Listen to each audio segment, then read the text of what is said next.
If printing on slips is faint, striped, or uneven, clean the inkjet print head. Press button 1, then press button 2 to confirm the LCD message and begin cleaning. When the power light stops flashing and remains on, cleaning is complete. If you're using the TM-S9000II and printing on the roll paper is faint, striped, or uneven, clean the thermal print head. Turn the product off. Remove the paper roll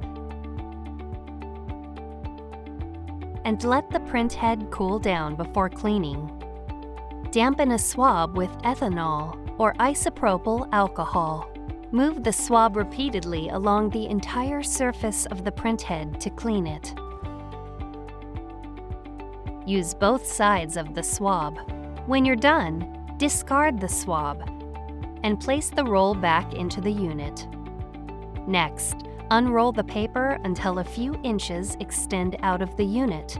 Close the roll paper cover until it clicks into place. Tear off the excess paper and turn the product back on. Epson recommends cleaning the thermal print head every 3 months. Using your software, send a test print. If print quality issues remain, repeat the cleaning. Then send another test print. If you still see quality issues after 3 cleaning cycles, contact your help desk.